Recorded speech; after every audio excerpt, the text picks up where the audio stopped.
नमस्कार, स्वागत है आपका लोकसभा टीवी पर। मैं हूं मनोज वर्मा और आप देख रहे हैं हमारा खास कार्यक्रम जनपक्ष। जनपक्ष में आज हम बात करेंगे रियो ओलंपिक में भारत के प्रदर्शन और देश में खेल संस्कृति और खेल के वातावरण की। साथ महिलाओं के प्रदर्शन को लेकर भी चर्चा करेंगे, लेकिन कुछ सवाल हैं जो मेरे मन में भी उठते हैं और आपके मन में भी उठते होंगे। मसलन 125 करोड़ की आबादी वाला देश भारत यदि ओलंपिक में मात्र 2 पदक जीतता है तो क्या वास्तव में इसे उपलब्धि माना जा सकता है? आपका जवाब होगा नहीं। अगला सवाल आपके मन में यह उठता होगा, क्यों नहीं हमारे देश के खिलाड़ी भी अमेरिका, चीन, जापान आदि देशों की तरह बड़े पैमाने पर ओलंपिक में पदक जीत पाते? क्या इस स्थिति के लिए खिलाड़ी जिम्मेदार हैं या व्यवस्था? इन सवालों के बीच रियो ओलंपिक में जहां लड़कियों ने देश का नाम रोशन किया, वहीं पटियाला में एक दर्दनाक मामला सामने आया। पटियाला की नेशनल हैंडबॉल प्लेयर पूजा ने हॉस्टल की फीस ना दे पाने के कारण और कोच से परेशान होकर खुदकुशी कर ली। मात्र 3,000 रुपये फीस ना देने पर कोच ने हॉस्टल में कमरा देने से मना कर दिया था। पूजा की मौत देश के खेल और खिलाड़ियों की स्थिति समझने के लिए एक उदाहरण है।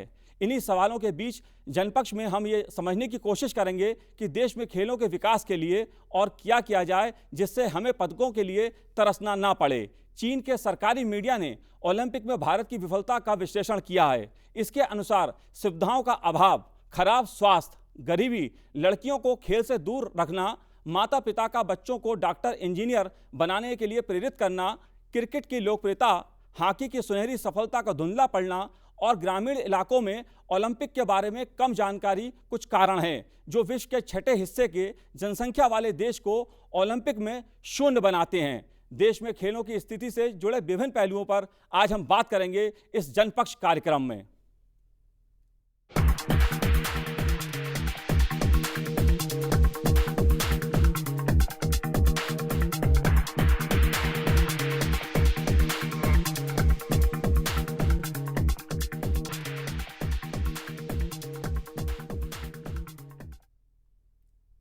जनपक्ष में इस मुद्दे पर बात करने के लिए हमारे साथ 3 खास मेहमान हैं जो तीनों अर्जुन अवार्ड से सम्मानित अंतर्राष्ट्रीय राष्ट्रीय खिलाड़ी हैं। पहले परिचय मैं आपका इनसे करा दूं। मनजीत सिंह दुआ हैं, टेबल टेनिस के एक जाना माना चेहरा। बीच में मध्य में बैठे हैं भानु सचदेवा जो स्विमिंग के एक जाने पहचाने चेहरे हैं। और सबसे आखिर में हमारे साथ दिनेश कुमार खन्ना जी हैं जो बैडमिंटन से जुड़े रहे हैं राष्ट्रीय अंतर्राष्ट्रीय स्तर पे, जिन्होंने कई कीर्तिमान स्थापित किए हैं। हम आज इन तीनों अंतर्राष्ट्रीय खिलाड़ियों से समझना चाहेंगे कि देश में खेल की स्थिति क्या है और क्या। और साथ में हमारे साथ ऑडियंस है। ऑडियंस में भी कई हमारे साथ खिलाड़ी हैं। यहाँ पर राकेश गोस्वामी जी हैं जो क्रीड़ा भारती के संयोजक हैं और एक खेल का वातावरण बनाने में देश में लगे हुए हैं। हम अपनी चर्चा शुरू करते हैं और पहला सवाल मेरा आप तीनों से है। मेरा पहला सवाल कि रियो ओलंपिक में ये जो 2 पदक हमें मिले हैं, मैं इसे नकारूंगा तो नहीं, उपलब्धि तो है पीवी संधू की और साक्षी मलिक की, लेकिन क्या 125 करोड़ जिस देश की आबादी हो उसके लिए ये 2 पदक कितनी बड़ी उपलब्धि आप समझते हैं? मंजीत जी, पहला सवाल मेरा आपसे। देखिए, पहले सबसे बात तो ये है कि ओलंपिक में क्वालिफाई करके जाना एक बहुत बड़ी उपलब्धि है और इसका जो सिस्टम है और हर गेम में खिलाड़ी अपनी long term, short term planning करता है। डोमेस्टिक इंटरनेशनल परफॉर्मेंस में, इंटरनेशनल इवेंट्स में पार्टिसिपेट करता है, कई जगह ट्रेनिंग कैंप्स करता है। और मैं समझता हूँ कि ये सब मिला के जब वो ये स्टेज आती है कि हम ओलंपिक में क्वालिफाई करते हैं, और ओलंपिक एक ऐसा इवेंट है जहाँ पे सब खिलाड़ी लोग जाना चाहते हैं और वहाँ पे विजय प्राप्त करना चाहते हैं जी। मगर आप देखेंगे तो ये एक ऐसा कंपटीशन है जहाँ पे पूरे वर्ल्ड से खिलाड़ी अपने अपने रीजन से, अपने कॉन्टिनेंट से जीत के आते हैं। तो मैं यहाँ पे ये कहना चाहूँगा कि कंपटीशन बहुत ज़्यादा हाई होता है। हमारी उस हिसाब से अगर हम उतनी एक्सपेक्टेशन लेके चलें तो रिजल्ट्स हम ये नहीं कह सकते कि हम गोल्ड मेडल जीत पाएँ या सिल्वर मेडल जीत जाएँ। बट मैं टेबल टेनिस की चर्चा करता हूँ तो हमारे ये गेम 1988 ओलंपिक में सियोल में इंक्लूड की गई। उसके बाद हमारे लिए एक अच्छी बात है कि हम हर ओलंपिक्स में क्वालिफाई करके जा रहे हैं। बट हम अगर मेडल की फिर से बात करें तो हम मेडल से बहुत दूर हैं। जबकि हमारा प्रदर्शन Commonwealth level, Asian level, worlds level पे बहुत अच्छा है। बहुत ही हमने काफ़ी अचीवमेंट्स प्राप्त की हुई हैं इस वे में। तो ओलंपिक की चर्चा करें तो हम समझते हैं कि हम काफ़ी दूर हैं अभी इसको मेडल की अपेक्षा में। तो अभी इसमें मैं समझता हूँ कि कई कठिनाइयों का सामना करना पड़ेगा, कई उपलब्धियां अभी हासिल करनी पड़ेंगी और उसके लिए मैं समझता हूँ कि कई फैक्टर्स हैं। सबसे पहले हमको लॉन्ग टर्म प्लानिंग करनी पड़ेगी।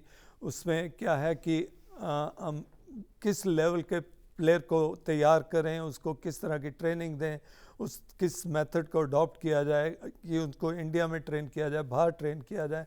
तो कई फैक्टर्स हैं जो मैं समझता हूँ कि उन सबका एक सेशन लेके चलेंगे तो मैं समझता हूँ कि हम वो मुकाम हासिल कर पाएंगे। जी भानु जी, आप तो स्विमिंग से जुड़े हुए खिलाड़ी रहे हैं।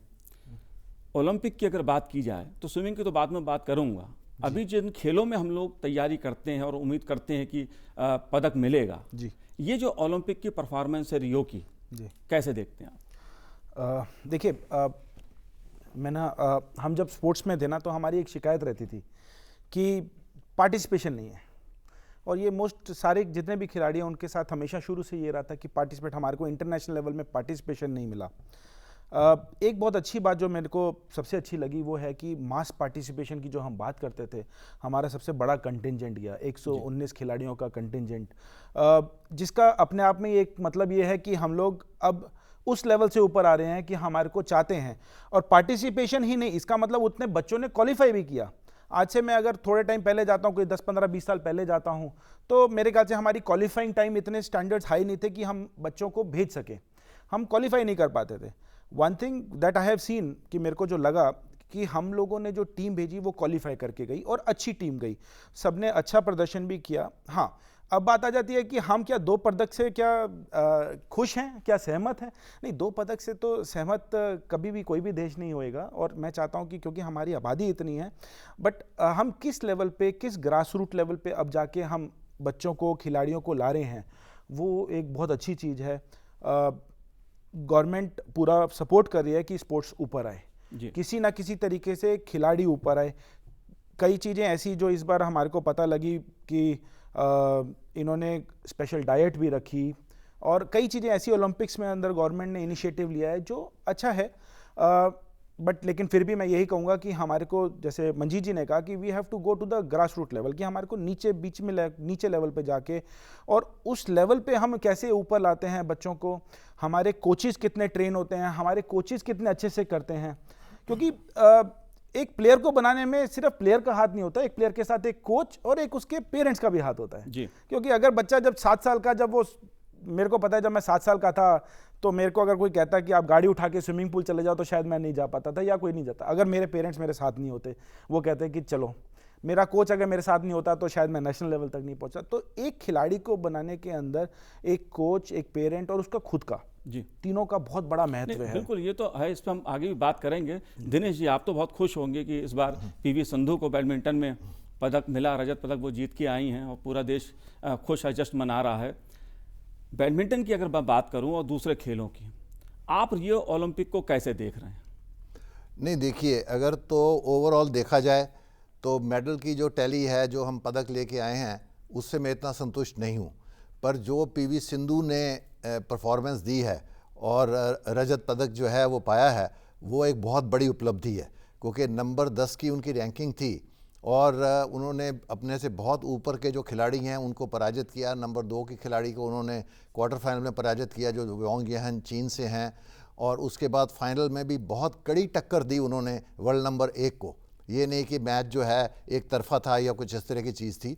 तो ये एक बहुत बड़ी उपलब्धि है, और आज देश जो है, जैसा कि हम देख रहे हैं, वो सारा उसकी खुशी मना रहा है और उनकी बहुत बड़ी रिसेप्शन हो रही है। तो इससे एक ये भी चीज़ है कि अगर हमारा कोई एथलीट अच्छा परफॉर्म करता है तो हमारे लोग जो हैं वो उसको बिल्कुल आँखों के ऊपर, पलकों पे बिठा लेते हैं, ऊपर उठा देते हैं। इसलिए मैं ये समझता हूँ कि ये जो हमारी आने वाली जो यंगस्टर्स हैं उनके लिए एक बहुत बड़ा इंसेंटिव है, एक बहुत बड़ी मोटिवेशन है, एक बहुत बड़ा उनको प्रेरित करने वाली चीज़ है जो पीवी सिंधु ने इस वक्त करके दिखाया है। और एक मेडल हमें और आया। और पीवी सिंधु की अगर सक्सेस के पीछे जाएं, जैसे भानु ने भी बड़ा ठीक कहा, उसमें देखिए कई चीज़ें शामिल हैं कि एक तो पीवी सिंधु के पेरेंट्स की सपोर्ट, क्योंकि जब बच्चा 7 या 8 साल का होता है उसको आपको लेके जाना है, उसको लेके आना है, उसको टाइम के ऊपर खिलाना है, उसको देखभाल करनी है। और दूसरे मैं ये कहूँगा कि गोपीचंद, पुलेला गोपीचंद का बहुत अहम रोल है इसमें, सिर्फ पीवी सिंधु को ऊपर लाने में नहीं, उन्होंने एक मैं कहूँगा कि जैसे असेंबली लाइन होती है, एक बहुत प्लेयर्स जो हैं नामी ग्रामी जो हैं उनको उन्होंने ऊपर लाए हैं। साइना नेहवाल थी जिन्होंने पिछली बार ब्रॉन्ज मेडल जीता था, वो भी उन्हीं की प्रोडक्ट हैं। उसके पहले अगर आप देखें तो और इस बार भी के श्रीकांत जो हैं क्वार्टर फाइनल में पहुंचे, जो कि एक बहुत अच्छी उनकी परफॉर्मेंस थी। और जो एक 50 प्लेयर कम से कम माफ़ कीजिए 6 प्लेयर या 7 प्लेयर मेंस में ऐसे हैं जिनकी विश्व में पहले 50 में रैंकिंग है। तो ये सब उनका उनकी एकेडमी का, और मैं कहूँगा इसमें फेडरेशन का भी कोऑर्डिनेशन बहुत अच्छा रहा और गवर्नमेंट की सपोर्ट भी बहुत अच्छी रही। ये जो इनको पूरा थ्रस्ट मिला है, मैं कहूँगा 2007 से मिला है, जब कॉमनवेल्थ गेम्स भारत में हुए 2010 में। क्योंकि किसी चीज़ को भी आगे लाने में आपको फाइनेंसेस चाहिए, आपको पैसा चाहिए। उस वक्त ये थोड़ा सा स्ट्रगल कर रहे थे, तो वहाँ पे ये डिसाइड किया गया कि नेशनल कैंप जो है पुलेला गोपीचंद की एकेडमी में होगा, और जो बच्चे वहाँ पे जाएंगे उनको जो सरकार है वो रहने का, खाने का सब खर्चा देगी, और रहने के लिए जो उन्होंने अकोमोडेशन वहाँ पे बनाई है उसका भी सरकार खर्चा देगी। लेकिन दिनेश जी, माफ़ी चाहता हूँ वीडियो टोकने के लिए आपसे, लेकिन ये भी तो सच है कि यही गोपीचंद अपनी जब अकादमी खोलना चाहते थे, वो इंस्टीट्यूट बनाना चाहते थे, उन्हें ज़मीन के लिए तरसना पड़ा, उनके पास फंड नहीं था, और कितने कष्ट उठाए। आज ठीक है, सब लोग गोपीचंद जी की तारीफ कर रहे हैं क्योंकि उन्होंने अपनी मेहनत से सब कुछ खड़ा करा। सरकार को भी बाद में ध्यान आया जब साइना नेहवाल का नाम सामने आया। जब एक खिलाड़ी है, जो आपने बात छेड़ी है, ये वो जब बुनियादी उसको ज़रूरत होती है तब तो कोई मदद मिलती नहीं है। अगर शायद ये मदद पहले मिल जाती तो गोपीचंद और भी खिलाड़ी दे सकते थे, या उन जैसे कोच और भी खिलाड़ी दे सकते थे। तो ये जो अंतर है कि जब हम पदक ले आएंगे तब तो तिरंगा लहराएंगे, पूरा देश जश्न मनाएगा, लेकिन उससे पहले का जो कष्ट है, जो एक मैं बात आपको ले जाना चाहता हूँ, जो अंतर है कि आप पदक जीतिए तो आपको ऊपर पूरा जश्न देश मनाएगा। पदक से पहले की जो सीढ़ी है, जब खिलाड़ी बनता होता है, वो जो गैप है इस देश में, उस पर क्या कहना है? हाँ बिल्कुल, ये आपकी बात बिल्कुल ठीक है, क्योंकि जब खिलाड़ी बनता है तब उसको बहुत इस तरह की सपोर्ट की ज़रूरत होती है। जो सपोर्ट जो है देनी बहुत अहम है, बहुत ज़रूरी है शुरू से ही। तो इसके लिए मैं ये कहूँगा कि इसमें हमारी जो प्रांतीय सरकारें हैं उनका भी एक बहुत अहम रोल है, क्योंकि ये एक स्टेट सब्जेक्ट है जो स्पोर्ट्स है, ये सेंट्रल सब्जेक्ट नहीं है एक्चुअली देखा जाए तो उनका जो स्टेट्स हैं उनमें इंफ्रास्ट्रक्चर प्रोवाइड करना, उनको ठीक कोचिंग प्रोवाइड करनी। ये अगर इस तरह की एकेडमी हर स्पोर्ट में, मैं चाहता हूँ कि हर प्रांत में इस तरह की एकेडमी हर स्पोर्ट में होनी चाहिए, जहाँ उनको एक स्तर तक वो लाएं, और उसके बाद वो एक जो है एक जोनल एकेडमी में या एक राष्ट्रीय एकेडमी में, उसके बाद वो बच्चे वहाँ से आएँ। वो उस समय उनको सपोर्ट की बहुत ज़रूरत है, क्योंकि हमारी जो बेसिकली देखें तो सोशियो इकोनॉमिकली हम काफ़ी बैकवर्ड हैं। मतलब हमारे जो देश है उसमें बहुत से लोग जो कि खेलना चाहते हैं, उनके पास वो इतनी फाइनेंशियल सपोर्ट नहीं है कि वो अपने बच्चे को सपोर्ट कर सके। हैंडबॉल खिलाड़ी पूजा उदाहरण है इसका, जिसका मैंने जिक्र किया कि उस लड़की ने इसलिए आत्महत्या कर ली क्योंकि वो 3500 रुपये, 3000 रुपये फीस नहीं दे सकती थी। भानु जी, मेरा सवाल आपसे है खेल संस्कृति को लेकर, अगर मैं बात करूं इस देश की, कि कहा जाता है, हम भी बचपन से सुनते रहे, जब हम भी खेलते तो एक ही बात कही जाती थी कि खेलोगे कूदोगे तो हो गया खराब, पढ़ोगे लिखोगे बनोगे नवाब। ये जो एक कहावत बन गई इस देश में, इसने कितना नुकसान किया खेलों का? मैं ना दूर नहीं जाता, मैं आपको अपना उदाहरण देता हूँ। जब मैं अपना 12th करके और मेरे को फिर करना था, तो मैं क्योंकि स्पोर्ट्स अथॉरिटी ऑफ इंडिया का बॉय रहा हूँ, तो मेरे को ना साई से ऑफ़र मिली कि आप इंजीनियरिंग कॉलेज में चले जाइए, आपको इंजीनियरिंग कॉलेज के आपको इंजीनियरिंग बनने के लिए आपको दाखिला मिल जाएगा। अब उस समय मेरे पास शायद मेरे से अलावा कोई भी होता शायद वही स्टेप लेता कि अगर आपने करियर बनाना है तो उस समय ये था कि भैया पढ़ाई के अंदर करियर बहुत ज़्यादा है, तो भैया आप इंजीनियर बन गए तो आप सब कुछ बन गए। लेकिन पता नहीं मेरे दिमाग में क्या ऐसी चीज़ आई उस समय, मैंने कहा नहीं, मैंने ना इंजीनियर नहीं बनना, मैंने खिलाड़ी बनना है। तो मैंने उस समय चूज़ किया कि मैंने स्विमिंग करनी है, मैंने इंजीनियरिंग नहीं करनी। लेकिन मैं ये जानता हूँ और ये चीज़ बिल्कुल सच है कि एक टाइम ऐसा था कि सर्वाइवल वाज रिक्वायर्ड, पढ़ाई करेंगे तो सर्वाइवल होएगा जी। बट आज आपका करियर स्पोर्ट्स में है जी, आपका बहुत अच्छा करियर स्पोर्ट्स में है।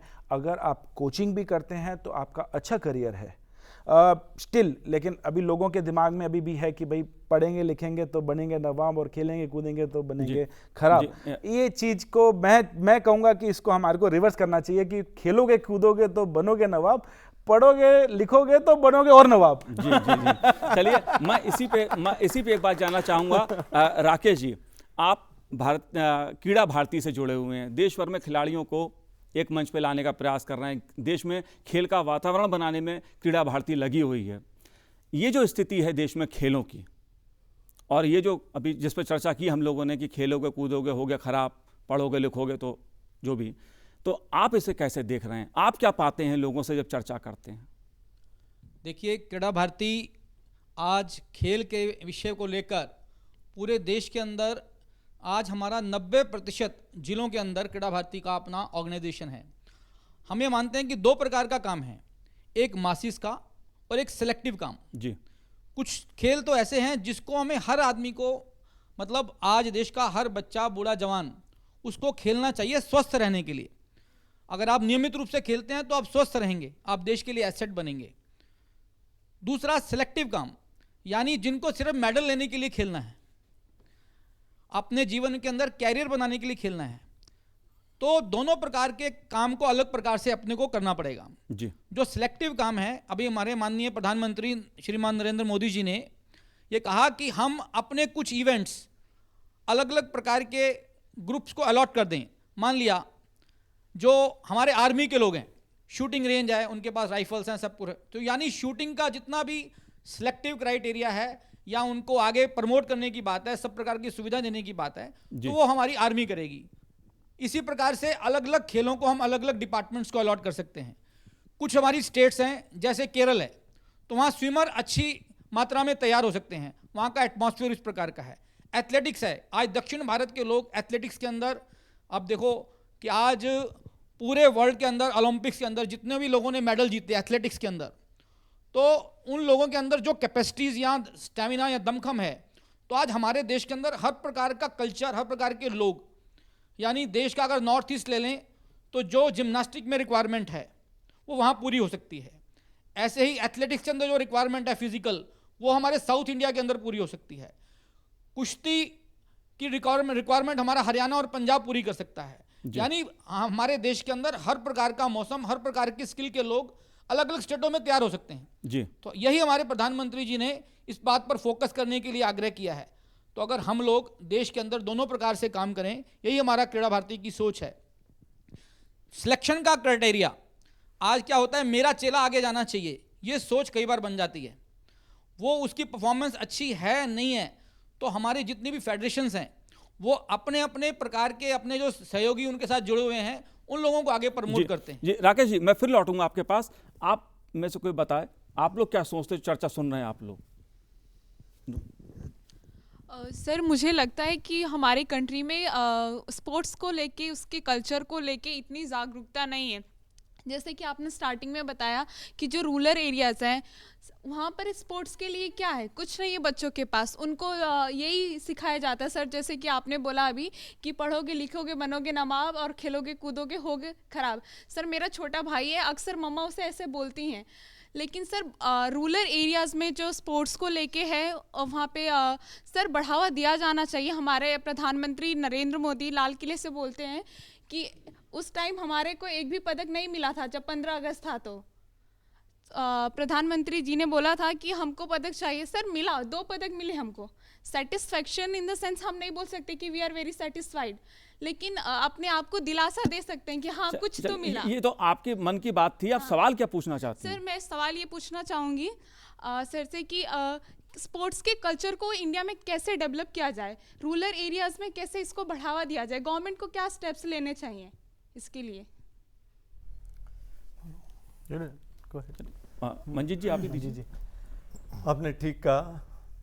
जैसे कि हम ग्रास रूट की बात करते हैं, उसी प्रकार से मैं समझता हूँ कि क्रीड़ा भारती जैसे कह रहे हैं कि सब जिलों में जा चुका है। तो जैसे कहावत है कि जब एक कहना होता है कि right guidance at the right time makes lot of difference. तो साथ के साथ ये कहा जाता है कि hard work is the only way for success. But ये राइट गाइडेंस किस प्रकार से रूरल, सेमी अर्बन या अर्बन लेवल तक पहुंचाई जाए, तो इसके लिए मैं समझता हूँ कि हमारी प्राइवेट एकेडमीज़ काम करती हैं। और अब एक तरह से ये पैशन सा बन गया है कि जितने पुराने खिलाड़ी थे, किसी भी स्टेट से आते थे, प्रांत से आते थे, उनकी इन्वॉल्वमेंट की जाए, उनको सदा के लिए इन्वॉल्व रखा जाए, उनका एक्सपीरियंस लिया जाए, ताकि वो जो आने वाले खिलाड़ी वर्ग हैं, जो उनकी सोच है, वो उनको ठीक प्रकार से गाइडेंस दे। इसी प्रकार से मैं कहता हूं कि हमारे देश का जब तक जनरल स्टैंडर्ड नहीं इम्प्रूव होगा, तो मैं समझता हूं कि हमारा टॉप स्टैंडर्ड कभी इम्प्रूव नहीं होगा, जहां बहुत अच्छा नहीं होगा। क्योंकि अभी यही देखा गया है कि जो टॉप स्टैंडर्ड है और बाकी का जनरल स्टैंडर्ड है, उसमें बहुत अंतर है। तो मैं समझता हूँ इस चीज़ को दूर करना पड़ेगा इस वे में। क्योंकि मैं खिलाड़ी रहा हूँ, मैंने चाइना में काफ़ी देखा है, खेला है, वहाँ पे ये सिस्टम बहुत अच्छा है। वहाँ पे अगर देखा जाए तो जो रजिस्टर्ड प्लेयर्स हैं, मैं समझता हूँ कि आपको किसी को पता है या नहीं पता, और मेरे पास भी फुल प्रूफ डाटा नहीं है, बट जहाँ तक मेरा मानना है वो 80 मिलियन रजिस्टर्ड प्लेयर्स हैं। मैं समझता हूँ कि हमारे देश में सब डिसिप्लिन मिला के इतने नहीं होंगे जी। तो ये एक बहुत अच्छी बात है कि हमारे देश में अब ये जागरूकता शुरू हो गई है। एक दो सवाल और ले लेते हैं, हाँ पूछिए आप। सर मेरा नाम परवेश कुमार है और मैं क्रीड़ा भारती का ब्रह्मपुरी डिस्ट्रिक्ट का मेरे पास जिम्मेदारी है। मेरे डिस्ट्रिक्ट में 39 बस्तियां हैं। 39 बस्तियों में से 9 बस्तियां हैं जो गांव के रूप में हैं, और हर बस्ती पे मेरा काम है। हर बस्ती, हर गली से मेरा एक न एक कार्यकर्ता जुड़ा हुआ है। सवाल पूछिए। सवाल सर मेरा सवाल यह है कि मैं हर साल टूर्नामेंट कराता हूँ, और गर्ल्स और बॉयज़ दोनों का कराता हूँ, कबड्डी का भी कराता हूँ, एथलेटिक मीट भी कराता हूँ। लेकिन मेरे को बहुत ही संसाधनों की कमी पड़ती है, और मेरे को कई बार सहायता नहीं मिलती। तो क्या मेरे को ऐसे युवा प्रतिभाओं की कमी नहीं है क्षेत्र में? अभी भी स्कूलों के अंदर बहुत युवा प्रतिभाएं जो आगे बढ़ सकती हैं, लेकिन उसमें गवर्नमेंट की तरफ से या ऐसे संस्थाओं की तरफ से हमारे को क्या हेल्प मिल सकती है? एक सवाल और ले लेते हैं, आप पूछिए। सर नमस्कार, मेरा नाम गीता सिसोदिया है। मेरा सवाल ये है कि एक खिलाड़ी को खेलने के दौरान अग्रेसन उसके लिए किस तरह से फ़ायदेमंद हो सकता है या नुकसानदायक हो सकता है? कि उसको अगर गुस्सा आ रहा है तो उसके लिए एक फ़ायदे की चीज़ है या फिर एक नुकसान की चीज़ है? जी, मुझे लगता है भानु जी पहले सवाल का जवाब आप दे दीजिए, दूसरा सवाल का दिनेश जी देंगे, क्योंकि बैडमिंटन में पीवी संधू ने जो एग्रेशन दिखाया है, ये सवाल उसी का परिणाम है। जी हाँ। परवेश जी, जिस हिसाब से बात हो रही थी, देखिए क्या होता है, अभी ना एक बहुत अच्छा बात आई थी कि गोपीचंद को एकेडमी तब दी गई जब वो गोपीचंद बन गया, या जब उसने प्रोडक्ट दिखाया, या जब उसने प्रूफ किया कि हाँ जी मेरे पास मैं ऐसे प्रोडक्ट रिलीज़ कर सकता हूँ। मेरे को लगता है कि यहाँ पे थोड़ा सा हमारे को गवर्नमेंट का हमारे को सपोर्ट मिलना चाहिए, क्योंकि यहाँ पे स्टेट गवर्नमेंट इन्वॉल्व है। तो स्टेट गवर्नमेंट का सपोर्ट मिलना चाहिए हमारे को कि जो इस बस्ती, उनके कॉलेजेस, उसके अंदर कितने विद्यालय हैं, उसके अंदर कितने स्कूल्स हैं, क्या उनके अंदर जाके, या हम स्पोर्ट्स अथॉरिटी ऑफ इंडिया की बेनिफिट ले, इससे हम उनसे हम बात कर सकते हैं कि स्पोर्ट्स अथॉरिटी ऑफ इंडिया जाए और उस लेवल पे जाके कुछ अच्छे बच्चे हैं तो उनको क्या वो उनकी स्कीम्स, कई स्कीम्स आती हैं गवर्नमेंट की, उसके अंदर उनको हम ट्रेनिंग दे सकते हैं। कैसे दे सकते हैं? क्या उनको हम अच्छा कोच प्रोवाइड कर सकते हैं, या उस स्कूल के अंदर कोई ऐसा बच्चा है जिसको हम एकेडमी में ले जा सकते हैं? तो ये ना मैटर करता है कि जब तक हमारे पास, क्योंकि ये आंकड़े क्या होता है कि ये आंकड़े ऐसे हैं जो कि आप कहीं पे भी चले जाओगे, किसी भी गली में चले जाओगे, आपको ऐसे आंकड़े मिलने लग जाएंगे। बट इसके अंदर से उभरना तो एक ही को पड़ेगा, या उभरता एक ही है। अब मैं अगर एक विद्यालय की बात करूं या एक स्कूल की बात करूं, मेरे को लगता है एक स्कूल के अंदर आप 5, 6, 10 विद्यार्थी आपके हैं जो अच्छे स्पोर्ट्समैन हैं, अलग अलग अगर मैं गेम्स लूं, तो क्या हम उनमें से सबसे अच्छा छांट के उनको हम बेनिफिट दे सकते हैं? तो I think this more relevance इसका ये रहेगा कि अगर हमारे को स्टेट गवर्नमेंट को ये इनिशिएटिव लेना चाहिए और उन बच्चों को उनका साथ दे के या उनको हमारे को किसी तरीके से मदद देनी चाहिए ताकि वो आगे आए और ऊपर बढ़े। जी दिनेश जी, जल्दी से गीता का सवाल का उत्तर आप भी दे दीजिए। हाँ जी, आपने कहा कि एग्रेशन जो है वो अच्छी चीज़ है या नहीं। देखिए जी, ऐसा है, जोश तो बहुत अच्छी चीज़ है, पर होश आदमी को रखना बहुत ज़रूरी है, क्योंकि अगर जोश में आपने होश खो दिया तो फिर उसका नुकसान होगा। पर जोश के साथ खेलिए, पर होश अपना कायम रखिए। जी चलिए, समय ब्रेक का है, ब्रेक के बाद लौटेंगे तो और कुछ सवाल खेल से संबंधित अपने मेहमानों से पूछेंगे।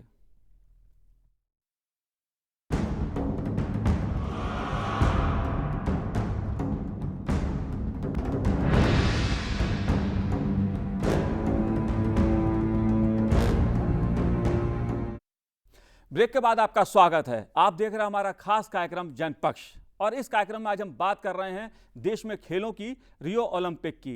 कई सारे सवाल उठ रहे हैं, हालांकि 2 मेडल हमें मिले हैं, उसके बावजूद कई सवाल हैं कि क्या इससे बेहतर प्रदर्शन भारत नहीं कर सकता है? कर सकता है तो वो कब करेगा? भारत के खिलाड़ी कब बड़े पैमाने पर मेडल जीतेंगे? इसी पे हमारी चर्चा जारी है।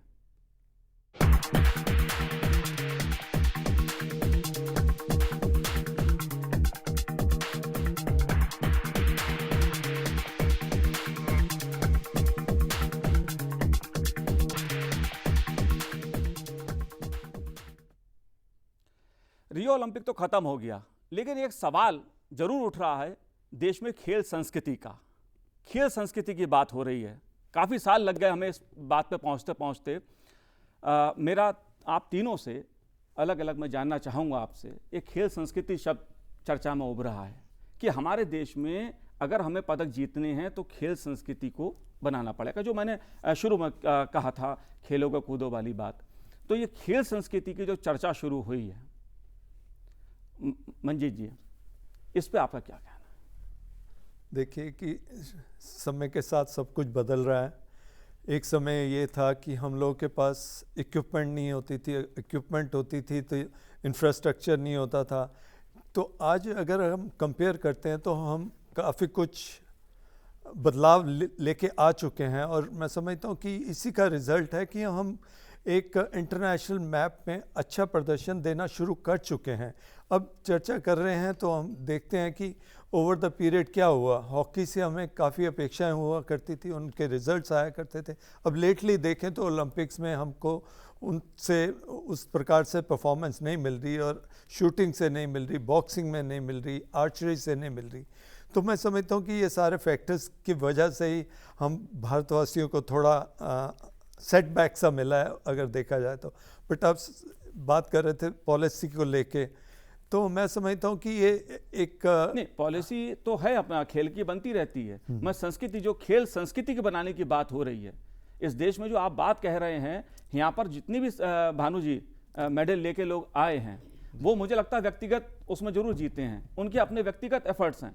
टीम गेम में तो हम पिछड़ते चले जा रहे हैं, और अगर समाज खड़ा नहीं होगा खेल के साथ, खिलाड़ी के साथ, जो संस्कृति की बात हो रही है कि यहाँ पर अगर मैं खेला, मेडल ले आया, देश ने तिरंगा लहराया, जश्न मनाया, वो व्यक्तिगत मेरा अपना हो सकता है, वो चाहे मैं अपना बिंद्रा की बात करूं या पीवी संधू की बात करूं। ये संस्कृति की बात हो रही है कि समाज का इन्वॉल्वमेंट वो कैसे होगा। देखिए, खेल संस्कृति, मैं कह रहा हूँ कि हमारी जो पिछले कई टाइम से मैं जरा नोट कर रहा हूँ, हमारी संस्कृति खेल के लिए हम लोग और इन्वॉल्व हो रहे हैं। मैं छोटा सा उदाहरण देता हूँ, योगा दिवस, ये भी एक किस्म से खेल का एनवायरनमेंट डे है। You are actually celebrating sports. खेल किसी भी माध्यम से आए वो अच्छा है, सिर्फ यही है कि हमारे को टीम गेम और जो इंडिविजुअल गेम है, ऑफ कोर्स जो मैं आपने बिल्कुल ठीक कहा कि जो हम इंडिविजुअल गेम में अगर हम मेडल ले आते हैं तो वो अपना एफर्ट है, और टीम गेम में अगर आते हैं तो वो टीम एफर्ट है। बट ऐसा मैं ये नहीं कहूँगा, मैं ये कहूँगा कि दोनों इंडिविजुअल गेम्स हैं, दोनों में सभी बंदे को अपना पूरा देना होता है, चाहे वो टीम गेम हो चाहे वो इंडिविजुअल गेम हो, उसको पूरा देना पड़ेगा। और एनवायरनमेंट, हमारा स्पोर्ट्स कल्चर बन रहा है। अगर मैं संस्कृति की बात करूं, हमारा एनवायरनमेंट डेवलप हो रहा है, बट इसको और डेवलप रूट लेवल पे, संस्कृति, खेल संस्कृति, स्पोर्ट्स कल्चर, ये हमारा एक सब्जेक्ट होना चाहिए। This should be a subject matter, ताकि हम लोग ये जान सकें कि जी खेल हमारे जीवन के लिए सिर्फ खेलने के लिए नहीं, सभी चीजों के लिए जरूरी है। It gives the overall development. एक क्वेश्चन बड़ा अच्छा पूछा था, तो खेल ही दिखाता है कि how you become a good loser. जी, दैट इज ऑल्सो इंपॉर्टेंट। जी, सिर्फ जीतना इंपॉर्टेंट नहीं है, बट आप किस तरीके से अगर आप हारते हैं और उसको कैसे एक्सेप्ट करते हैं। जैसे संधू ने, पीवी संधू ने, वो सबसे पहले जब हारी तो उसने अपने ओपोनेंट को जाके उसने उसको इट इज अ कल्चर, ये कल्चर है। तो ये कल्चर हमारे को आपस में डेवलप करना चाहिए। हिंदुस्तान के अंदर भी ये कल्चर आ जाना चाहिए कि हम लोग एक दूसरे के लिए खेल रहे हैं, अपने लिए नहीं खेल रहे। ये चर्चा मैं आगे बढ़ाना चाहता हूँ दिनेश जी, कि जैसे हम अमेरिका देखते हैं, जापान देखते हैं, चीन देखते हैं, उनका पूरा समाज लगता है। जैसा मंजीत जी ने बताया कि वहाँ पर इतने खिलाड़ी रजिस्टर्ड हैं। यही बात मैं आगे लाना चाहता हूँ, इस कल्चर की, जो संस्कृति की बात मैं कर रहा हूँ, कि जब आप टीम भावना लेके खेलते हैं, टीम भावना से पूरा समाज चलता है, तो समाज में भी वातावरण अच्छा होता है और खेल के लिए भी वो अच्छा होता है। टीम भावना उससे और उसका विकास होता है, आगे बढ़ती है। तो जो खेल संस्कृति का सवाल उठ रहा है इस देश में, आप कैसे देखते हैं इसको? देखिए, ऐसा है कि ओलंपिक में मेडल, चाहे मैं समझता हूँ आप इंडिविजुअल जीते या आप टीम के लिए जीते, वो मेडल आप देश के लिए जीते हैं। क्योंकि ओलंपिक एक ऐसा प्लेटफॉर्म है, एक ऐसा महाकुंभ है कि आप वहाँ पे अपनी कंट्री को रिप्रेजेंट कर रहे हो। जैसे कि सानिया मिर्ज़ा थी, वो वर्ल्ड की नंबर 1 हिंगीज, मार्टिना हिंगीज के साथ थी, पर वो अपने देश के ही खिलाड़ी के साथ वहाँ खेल सकती हैं। सो इसलिए जब आप ओलंपिक्स में जाते हैं, या ये जो ओलंपिक के अंडर कॉमनवेल्थ गेम्स है, एशियन गेम्स हैं, तो वहाँ पे चाहे आप इंडिविजुअली खेलें, चाहे आप टीम में खेलें, आप वो देश के लिए खेल रहे हैं। और जैसे आज देख रहे हैं आप, सिंधु के लिए सारा देश जो है वो समझ रहे हैं कि मेडल उन्होंने भारत के लिए जीता है। इंडिविजुअल तो जीता ही है उन्होंने, पर देश के लिए जीता है। तो दूसरी बात जो है कि जैसे राकेश जी ने बहुत ठीक कहा कि जो स्पोर्ट है वो 2 लेवल पे है। हम ये नहीं एक्सपेक्ट कर सकते कि सारा देश जो है वही खेलेगा तभी जो हमें मेडल आएंगे। सारे देश के बच्चे हैं, उनको खेलना चाहिए, खेलने की भावना होनी चाहिए, क्योंकि ये आपकी हेल्थ के लिए, आपकी ओवरऑल डेवलपमेंट के लिए बहुत ज़रूरी है। पर उसमें से जो हर प्लेयर जो है वो चैंपियन नहीं बन सकता। उसमें से जो आप समझते हैं कि ये इनमें पोटेंशियल है, इनमें टैलेंट है, उनको आपको स्पेशल ट्रीटमेंट देना पड़ेगा, या तो एकेडमिक्स के थ्रू और ठीक कोचिंग के थ्रू। उनकी ट्रेनिंग हर तरह की होनी चाहिए। जैसे कि हमने देखा है, मैं एक सिर्फ उदाहरण के तौर पे ले रहा हूँ कि गोपीचंद एकेडमी जो है, उसमें आप देखिए हर तरह की सपोर्ट है। जब एक खिलाड़ी उस लेवल के ऊपर जाता है कि विश्व के सबसे उच्च खिलाड़ियों से उसने जो है जूझना है, तो आपकी एक छोटी छोटी चीज़ जो है वो बहुत अहम हो जाती है। वहाँ पे आपकी रिकवरी बहुत इंपॉर्टेंट है कि आपने एक मैच खेला, दूसरे मैच के लिए आपने किस तरह तैयारी करनी है। आप थोड़ा थके हो, आपको किस तरह वापस आना है, तो आपके पास फिजियो है, आपके पास सपोर्ट स्टाफ है, मैश्योर है, वो बहुत चीज़ें जो हैं अहम हो जाती है। छोटी छोटी चीज़ जो है वो बहुत, एक आपकी डाइट जो है वो किस तरह की होनी चाहिए। जैसे आपने देखा होगा कि आइसक्रीम नहीं खाने दी पलेला गोपीचंद ने पिछले 3 महीने से पीवी सिंधु को। ये सेक्रीफाइसेस जो हैं आपको फिर उस लेवल पे जो हैं करनी पड़ेंगी। छोटी, वहाँ पे आपका स्विमिंग पूल है, हर हफ्ते ट्रेनिंग के बाद, क्योंकि स्विमिंग से आपके मसल्स रिलैक्स होते हैं। अगर आप खेलते रहेंगे, मैं समझता हूँ जितना ट्रेनिंग, जितना आपको उसमें जोर लगाने की ज़रूरत है, उतनी रिकवरी ज़रूरी है, उतना रेस्ट ज़रूरी है। और वहाँ पे वो स्विमिंग पूल इसीलिए ख़ास रखा है कि हफ्ते में 1 दिन वहाँ पे जाते हैं ताकि उनकी बॉडी जो है पूरी रिकवर कर सके। सो ये छोटी छोटी चीज़ें जो हैं बहुत अहम हो जाती हैं। सो जब आप विश्व का इस ओलंपिक मेडल की बात कर रहे हो, तो ये आपको फिर छोटी से छोटी चीज़ के ऊपर ध्यान देना पड़ेगा। नहीं दिनेश भाई, दिनेश जी, ये तो जो था वो गोपीचंद और पीवी संधू ने अपनी मेहनत करके अपनी तरह से चीज़ों को किया। मेरा सवाल ये है कि जिस तरह जो सुविधा एक समाज, अमेरिका में, चीन में पूरा समाज खड़ा होता है खिलाड़ी के साथ, समाज देता है उसको, और समाज का इन्वॉल्वमेंट होता है, वो कहाँ है इस देश में? हाँ, वो मैं समझता हूँ कि थोड़ा थोड़ा अभी जो है लोगों में स्पोर्ट्स की एप्रिसिएशन आ रही है। ये ज़रूरी है कि हम इसको एक इसका अभिन्न अंग बनाएं स्कूल्स में। इसका जो है इम्पोर्टेंस है स्कूल्स में, ताकि हर बच्चा जो है कि भी उसको ये खेलना ही है इस समय में। मैं इस सवाल पे आऊँगा। राकेश जी, क्रीड़ा भारती आप संस्था चलाते हैं, संगठन से आप जुड़े हुए हैं, जो खेल संस्कृति की मैंने बात की, इस दिशा में आप क्या मानते हैं? क्या कुछ हो रहा है देश में, या सिर्फ मेडल लाओगे, तिरंगा लहराएंगे, जश्न मनाएंगे तब? उससे पहले क्या हो रहा है? देखिए, पूरे देश का अगर दृश्य देखेंगे तो कुछ लोग खेलते हैं, अपने लिए खेलते हैं, सब लोग खेलें, देश के लिए खेलें। इस कल्चर को लाने के लिए हम सब लोगों को एफर्ट करने पड़ेंगे। मैंने अभी पहले भी जो बताया कि अपने को दोनों प्रकार का मासिस के लिए खेलें, यानी आज देश के अंदर ऐसे भी बहुत सारे खेल हैं, भारतीय खेल, जिनको किसी बिना साधन के हम सब लोग खेल सकते हैं। कबड्डी है, इस देश का पारंपरिक खेल है। वॉलीबॉल है, थोड़े से साधन से आप वॉलीबॉल खेल सकते हैं जी। यानी इसके लिए कि बहुत बड़े करोड़ों अरबों रुपए की अपने को बजट की आवश्यकता नहीं है। स्थानीय स्तर पर आम जनता अपने पैसे का कंट्रीब्यूशन करके भी हम लोगों ने ऐसे कुछ प्रयोग किए हैं जी। हम लोगों ने ऐसे प्रयोग किए जिसके कारण से आज पूरे देश भर के अंदर, हर प्रांत के अंदर हम लोगों ने क्रीड़ा केंद्र शुरू किए हैं। वहाँ पर कोई भी आदमी आकर, छोटा बच्चे से लेकर बुजुर्ग आदमी तक आकर किसी भी खेल में पार्टिसिपेशन कर सकता है। तो इसलिए हमने वो तो मासिस के लिए किया है। सेलेक्टिव में हम लोग कुछ अच्छे खिलाड़ियों को छांट करके, जैसे आज अर्जुन अवार्डीज़ हमारे बीच में हैं, हम लोगों ने पूरे देश भर में अर्जुन अवार्डीज़ की एक लिस्ट बनाई है। ऐसे जिन्होंने देश के लिए बहुत कुछ अचीव किया है, ऐसे जो क्रीड़ा जगत के लोग हैं, खेल जगत के लोग हैं, जिन्होंने अपनी लाइफ के अंदर अचीव किया है अपने एफर्ट से, अपने परिवार के एफर्ट से, अपने कोचेज़ के एफर्ट से, मगर आज वो इग्नोर्ड थे। क्रीड़ा भारती उन सबको भी एक प्लेटफॉर्म पर लाने का प्रयास कर रही है ताकि उनके अनुभवों का लाभ उठाकर आने वाली पीढ़ी को तैयार कर सके, नए खिलाड़ी तैयार कर सके। ये प्रयास तो ठीक है। मंजीत जी, ब्रिटेन की अगर मैं बात करूं, एक समय ब्रिटेन लगभग 90s की बात अगर मैं करूं तो उसका स्थान ओलंपिक में 36वां करीब था। आज वो दूसरे स्थान पर है। उन्होंने तो इतना परिवर्तन कर लिया इतने सालों में, और हम वही 1-2 मिलेगा नहीं मिलेगा, ऐसी स्थिति हो गई रियो ओलंपिक में। हम तरस रहे थे कि यार कोई तो खाता खोल लो।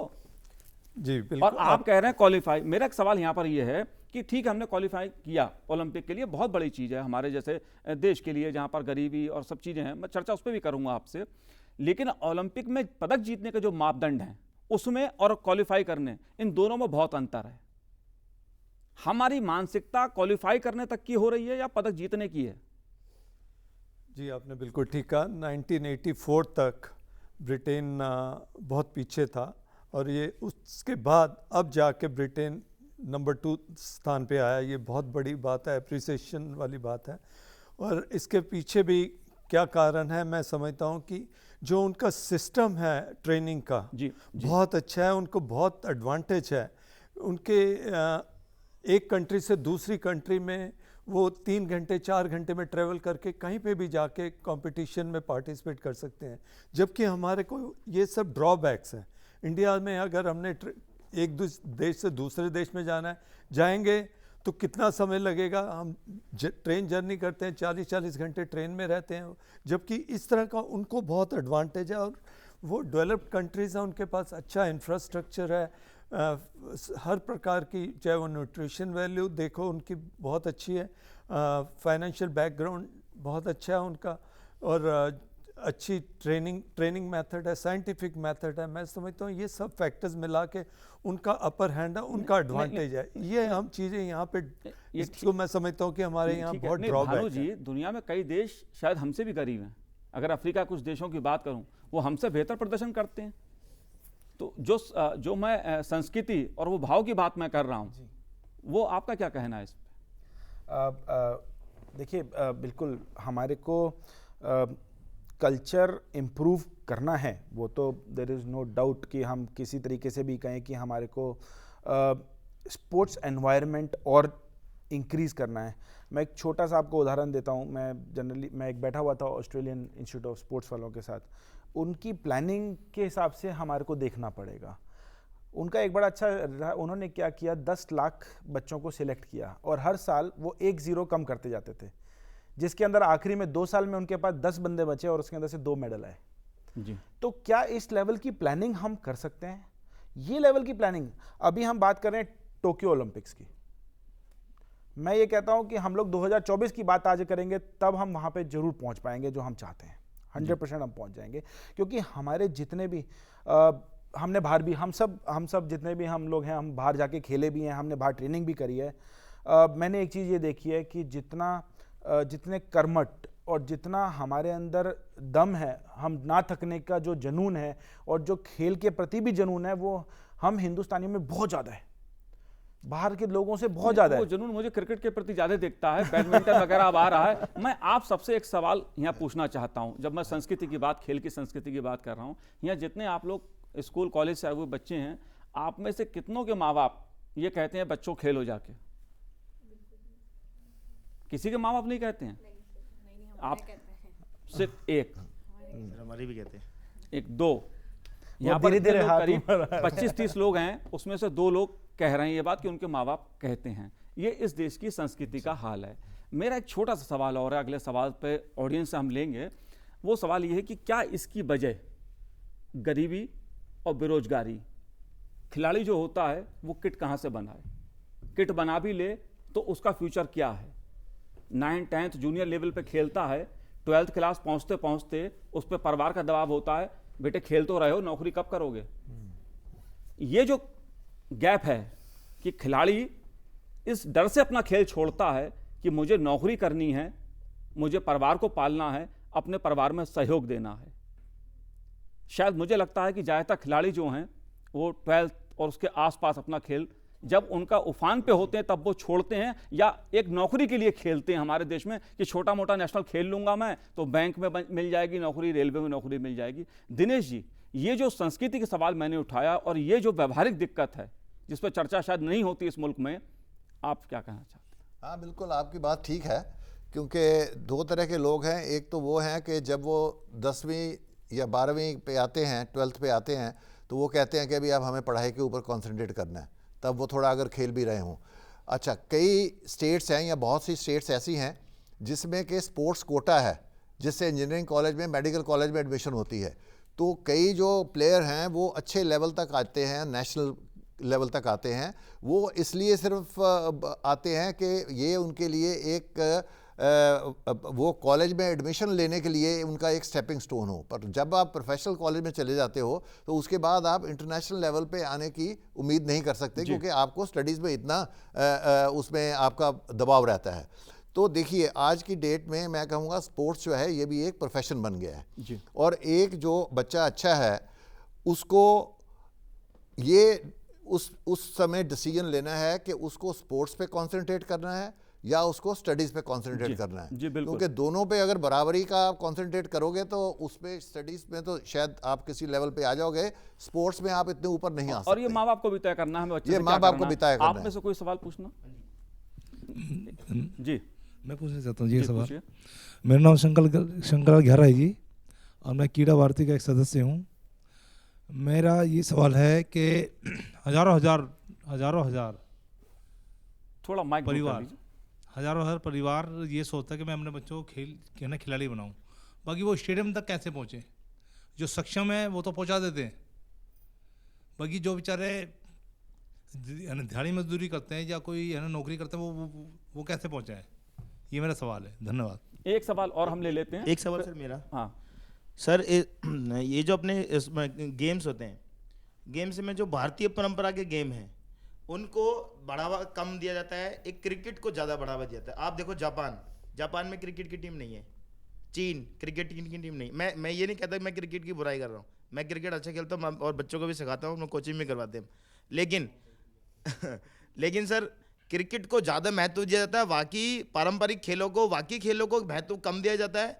इस कारण से इसका क्या करें जी, एक सवाल और हम ले लेते हैं।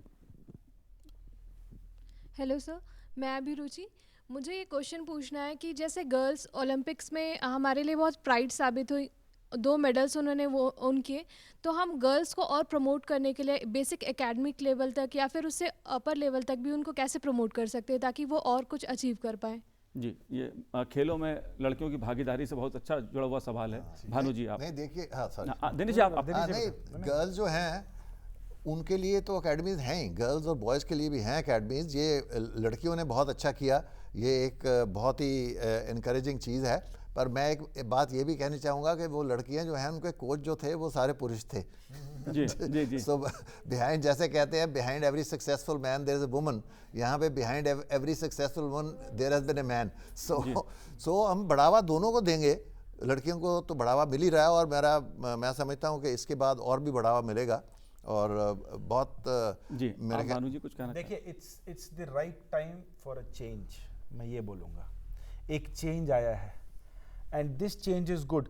मैं ये बात नहीं करूंगा आपको जो व्हाट्सएप मैसेजेस या SMS आ रहे हैं, मैं आपको जेन्युइन बताऊंगा एक ऐसी चेंज आ रही है, बट इस चेंज को कंटिन्यू रखने के लिए भी आप ही लोगों का साथ होना चाहिए, आप ही लोगों को इन्वॉल्व होना पड़ेगा। See when we are talking of country we are all one. अगर हम देश की बात करें हम एक हैं, और अगर हम एक लेके ही आगे चलेंगे तो सारे आगे चलेंगे।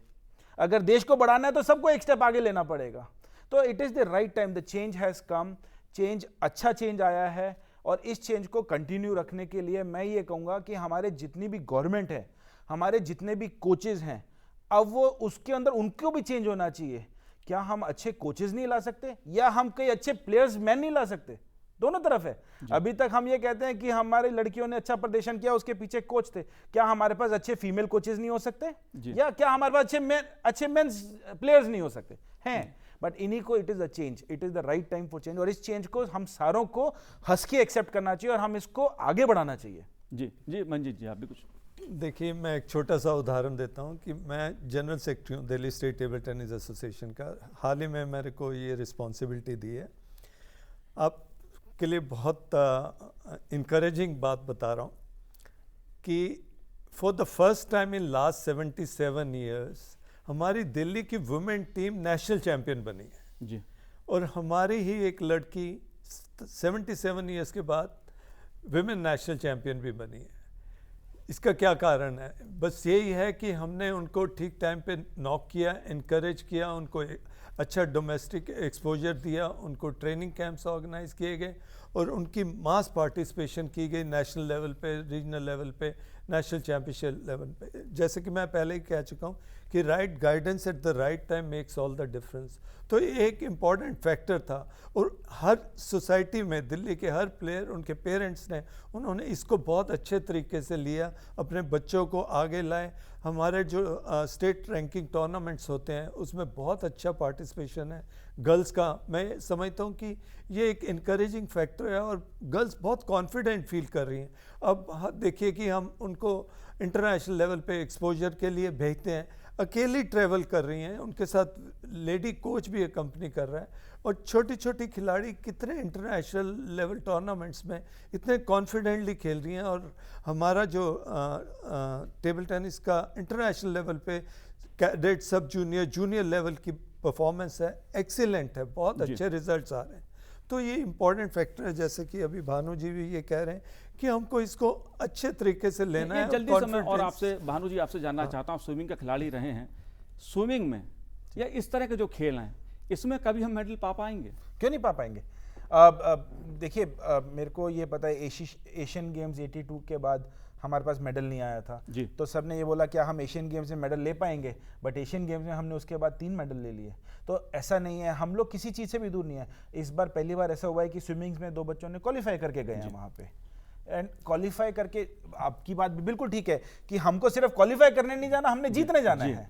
लेकिन हम जब तक क्वालिफाई करके वहाँ पे हम जब तक उसका पूरा अपना एक्सेप्ट नहीं करेंगे कि वहाँ का एनवायरनमेंट क्या होता है, तब तक हम मेडल नहीं ले पाएंगे। बिल्कुल सही बात है कि इस खेल में अगर हमें और पदक चाहिए तो एक वातावरण को बदलना पड़ेगा, और उस सोच से बाहर निकलना पड़ेगा जो ये कहती है कि खेलोगे कूदोगे तो होगे खराब। नहीं, ऐसा नहीं है। अगर खेलोगे कूदोगे तो सिंधु और आप साक्षी भी बनोगे और नाम रोशन करोगे अपने देश का, अपने माता पिता का।